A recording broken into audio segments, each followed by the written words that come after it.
Assalamualaikum warahmatullahi wabarakatuh. Auzubillahi minasyaitonirrajim.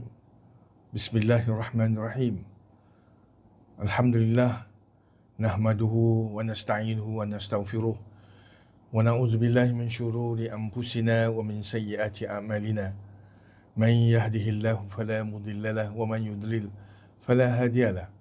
Allahumma salli ala sayyidina Muhammadin al-Fatih lima ughliqa wal khatimi lima sabaq nasiril haqq bil haqq wal hadi ila siratikal mustaqim wa ala alihi haqqa qadrihi miqdaril azim. Allahumma faqihna fid din wa 'allimna ta'wil wahdina ila sawa'is sabil. Rabbi shrah li sadri wa yassir li amri wahlul 'uqdatan min lisani yafqahu qawli.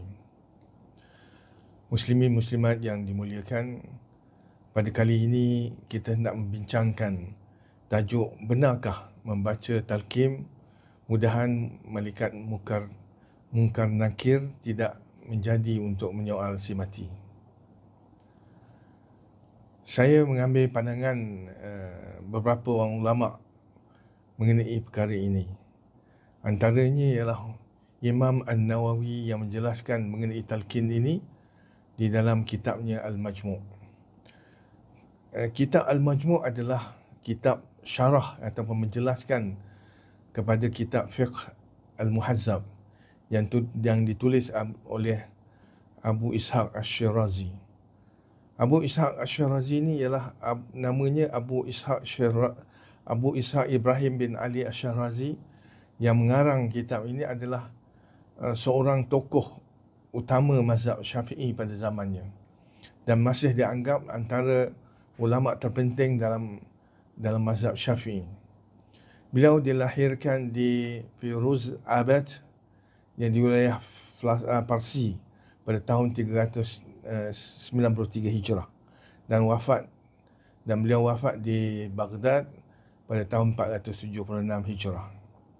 Kata Abu Wafa Ali bin Aqil, iaitu syekh kepada para ulama Hanafi, mengatakan bahawa Abu Ishaq Ash-Shirazi ini, dia mengatakan bahawa aku telah melihat guruku iaitu Abu Ishaq yang dia tidak bercakap dalam sesuatu isu melainkan dia memulakan dengan memohon pertolongan daripada Allah Subhanahu Wa Taala serta mengikhlaskan niat untuk menegakkan kebenaran, dan dia tidak akan menulis sesuatu perkara melainkan selepas menunaikan beberapa rakaat salat.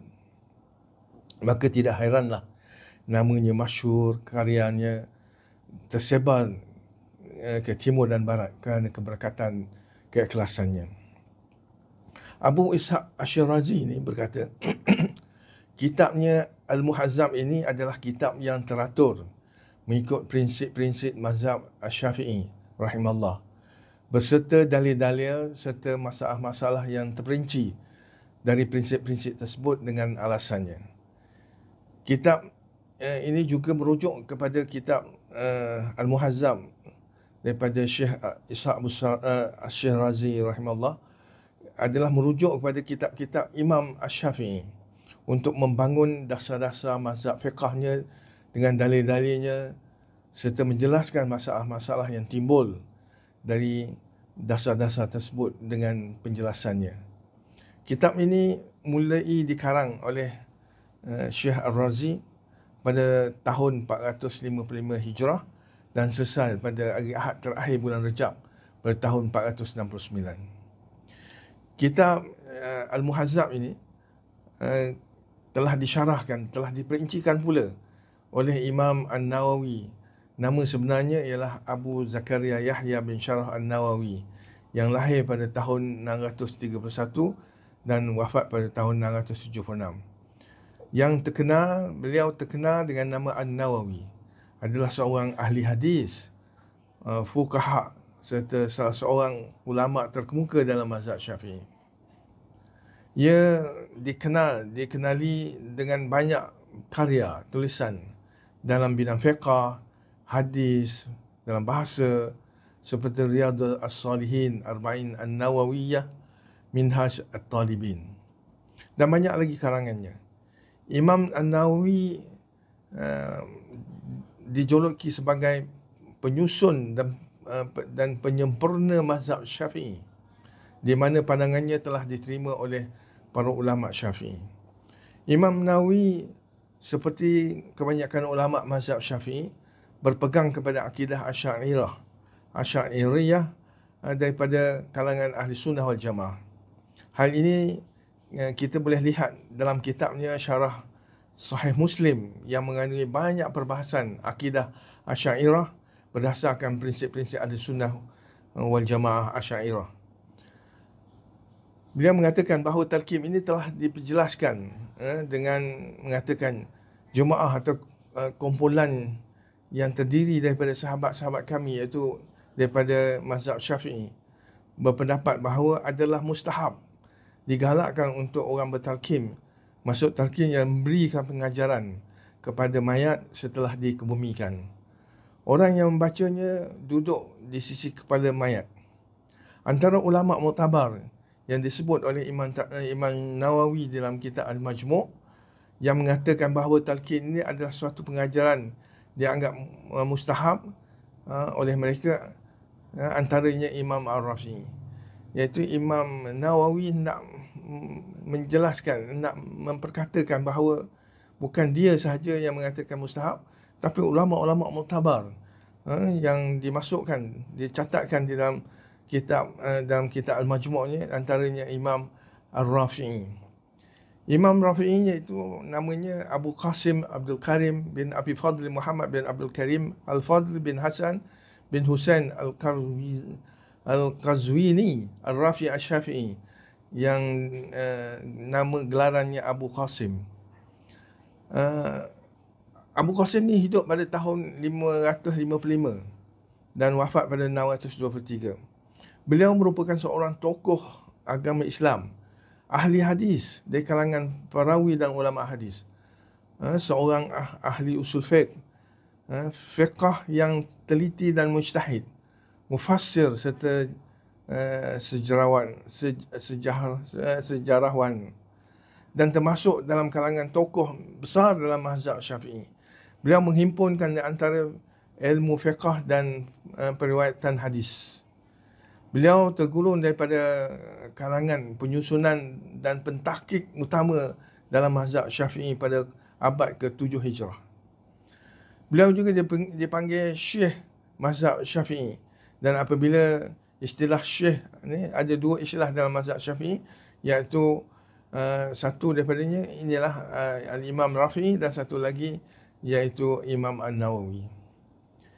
Dan antara ulama yang dimaksudkan, antara disebut dalam kitab Al-Majmu' yang mengatakan bahawa talqin itu adalah mustahab, iaitu Al-Imam Al-Mutawalli. Kita tengok bagaimana Imam Mutawalli ni, siapa dia? Dia adalah Abu Sa'ad Al-Mutawalli An-Naisaburi, Abu Sa'ad Abdullah bin Muhammad, yang juga dikenali sebagai Ma'mum bin Ali, dilahirkan di Naisabur pada tahun 426 Hijrah. Beliau adalah seorang ulama fiqh dan usul, seorang tokoh Syafi'i yang berwibawa di dalam bidang pendebatan dan pemikiran. Menurut ulama seperti Ibn Katsir ni dan Az-Zahabi, beliau adalah seorang penceramah yang fasih, mahir dalam banyak ilmu, serta dihormati di kalangan rakan-rakan sejawatannya. Dan ramai lagi kalangan ulama menjelaskan mengenai talqin. Antara ulama yang lain ialah Qadi Husain. Qadi Husain ni namanya sebenar ialah Qadi Husain bin Muhammad bin Ahmad bin Abu Ali Al-Marwazi, yang meninggal pada tahun 462 Hijrah.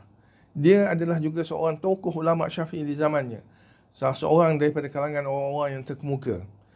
Qadi Husain mengambil hadis sebagai hujah mengenai talqin ini daripada sahabat yang bernama Syekh Al-Islam Abu Fath Nas bin Ibrahim bin Nas bin Ibrahim Ad-Dawud An-Nabulsi Al-Maqdisi Al-Syafi'i rahimahullah, yang berkata talqin adalah sesuatu menjadi pilihan dan amalan kami.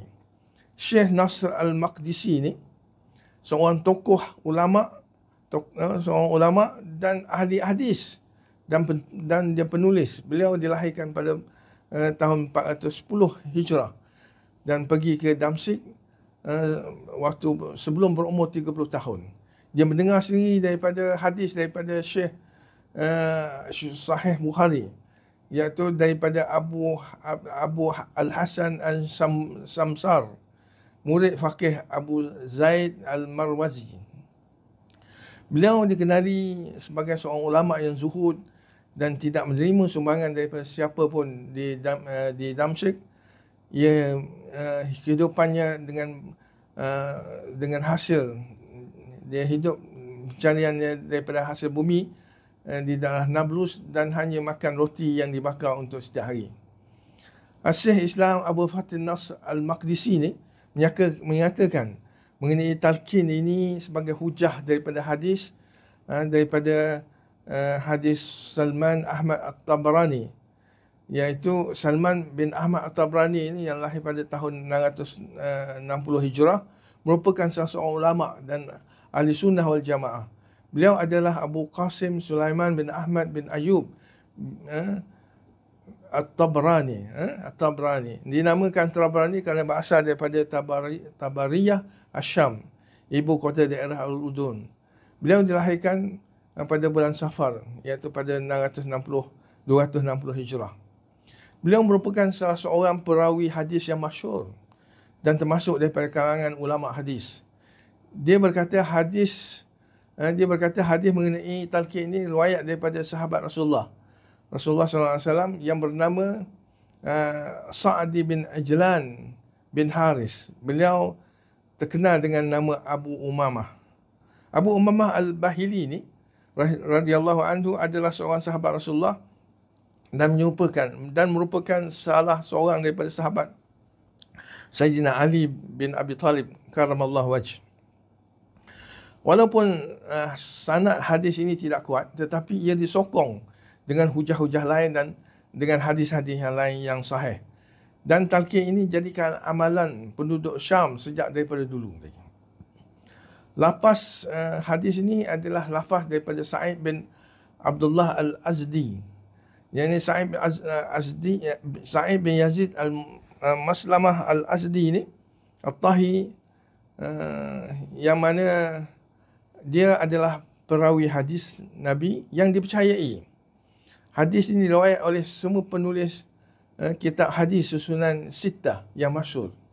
Beliau berkata Sa'id Abdullah Al-Azdi ini berkata, saya menyaksikan sendiri, dia kata. Saya menyaksikan sendiri Abu Umamah, iaitu radhiyallahu anhu, sahabat Rasulullah ni, ketika beliau sedang dalam keadaan sakaratul maut.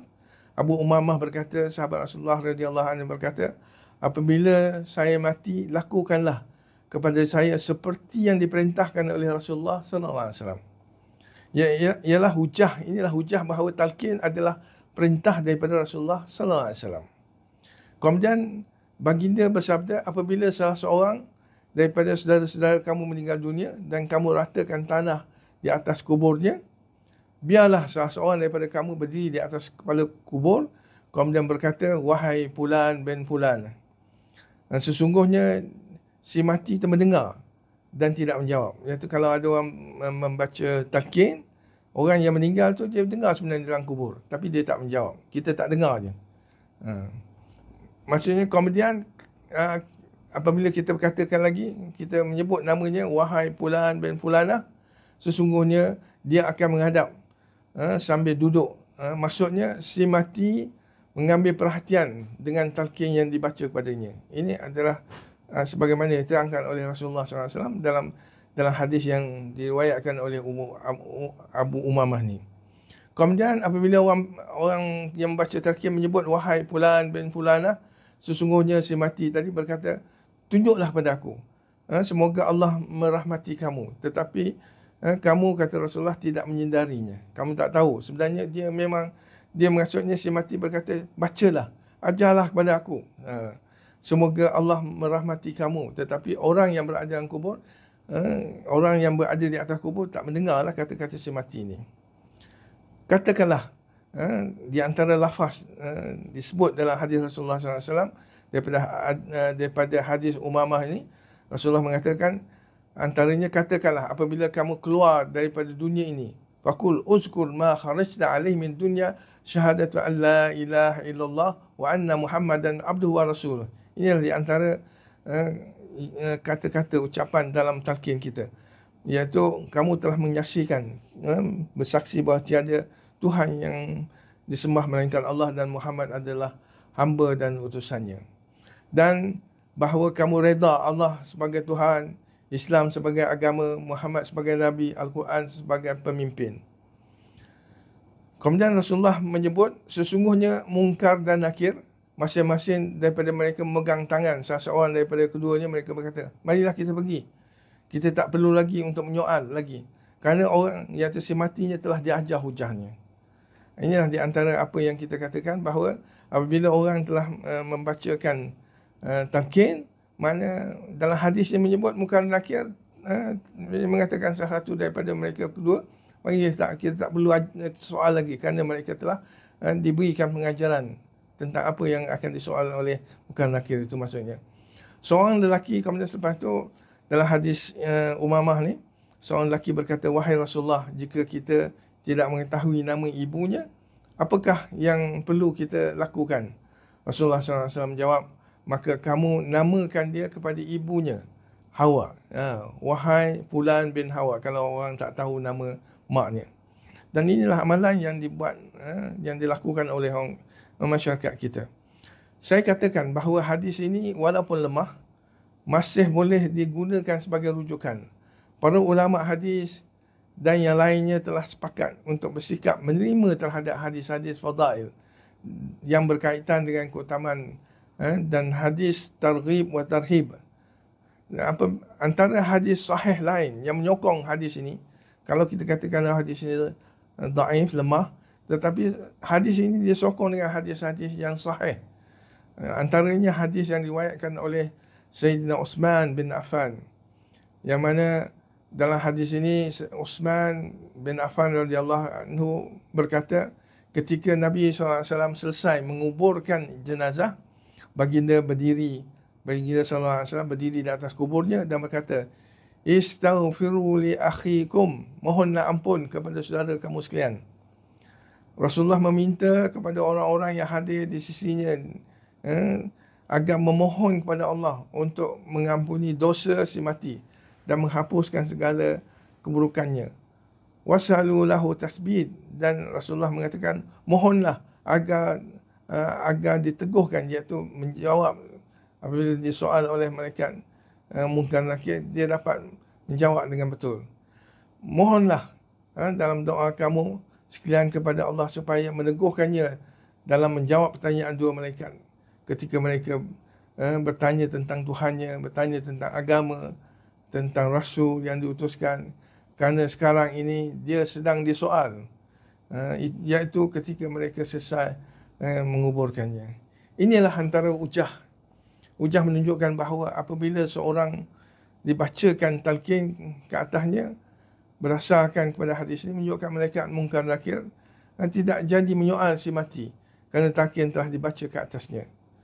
Mungkin ada yang bertikarkan hadisnya, tetapi hadis ini menjadi hujah talqin. Ini mustahab dibaca, walaupun hadis ini lemah, tetapi ia telah menjadi hujah, dalil kepada Imam Nawawi dan imam-imam lain yang disebut dalam kitab Al-Majmu'.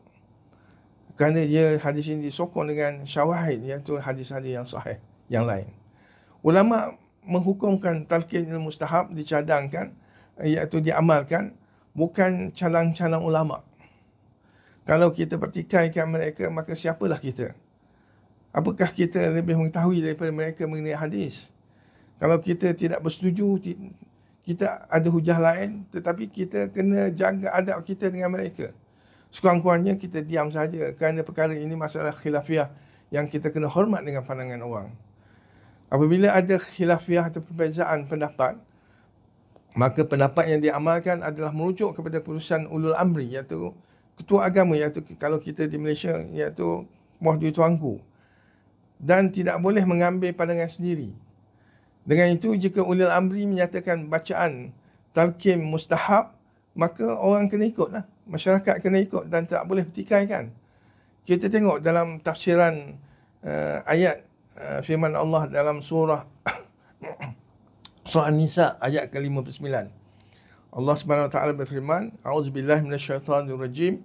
Ya ayyuhallazina amanu atii'u Allah wa atii'ur rasul wa ulil amri minkum fa in tanaza'tum fi syai' farudduhu ila Allah war rasul in kuntum tu'minuna billahi wal yawmil akhir zalika khairun wa ahsanu ta'wila.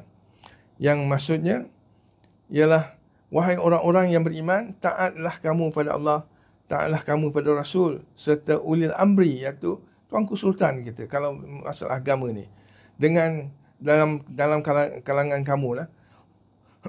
Kemudian jika kamu berselisih pendapat dalam suatu perkara, maka kembalilah ia kepada Allah dan Rasul. Jika kamu benar-benar beriman kepada Allah dan hari akhirat, yang demikian adalah lebih baik dan lebih elok kesudahannya. Kalau kita baca dalam tafsir Al-Qurtubi, terdapat 3 permasalahan dalam ayat ni.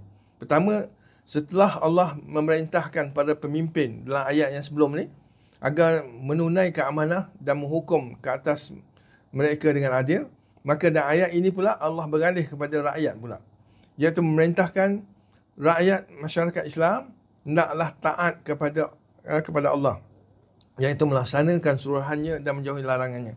Dan begitu kemudian taat kepada Rasul dalam apa juga perintah larangan baginda sallallahu alaihi wasallam.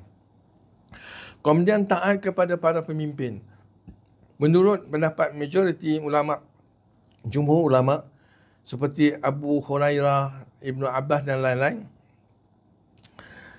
kata qala Sahl bin Abdullah Tustari, iaitu taat pemerintah dalam 7 perkara. Dalam urusan mata wang, dinar, dirham, timbangan dan sukatan, perundangan iaitu hukum hakam, haji, solat Jumaat, 2 hari raya dan jihad. Iaitu kita tak hari raya mesti ikut pemerintah.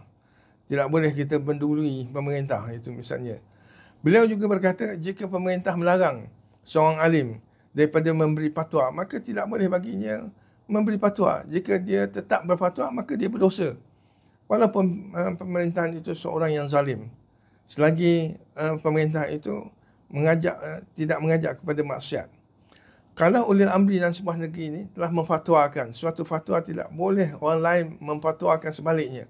Sebagaimana dalam Undang-Undang Pahang, Enactment Kesalahan Jenayah Syariah 2013 Pahang, iaitu Enactment kedua, Section 15, mana-mana orang yang mengembangkan atau menyebarkan apa-apa pendapat mengenai ajaran Islam, hukum syarak atau apa-apa isu bertentangan dengan mana-mana fatwa yang sedang dikuatkuasa di negeri Pahang adalah melakukan suatu kesalahan, dan boleh dia apabila disabitkan didenda tidak melebihi RM3,000 atau dipenjarakan selama tempoh tidak melebihi 2 tahun atau kedua-duanya.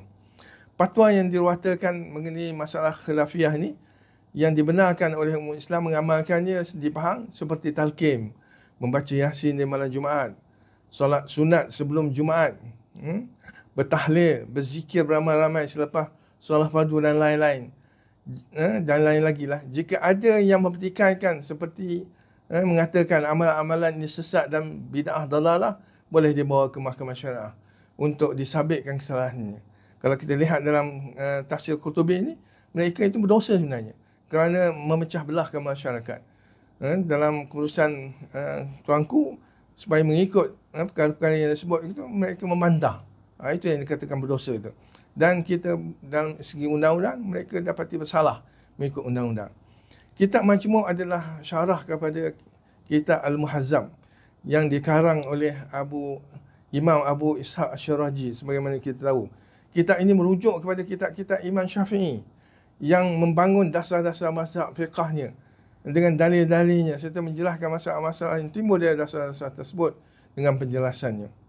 Kita bincang ini adalah salah satu kitab yang muktabar, dan banyak lagi kitab lain yang boleh kita bahas untuk kita meyakinkan amalan talqin ini. Kita membicarakan hal ini kerana hendak meyakinkan bahawa amalan ini tidak bercanggah dengan syarak dan diamalkan sejak zaman berzaman oleh ribuan umat Islam sebelum ini.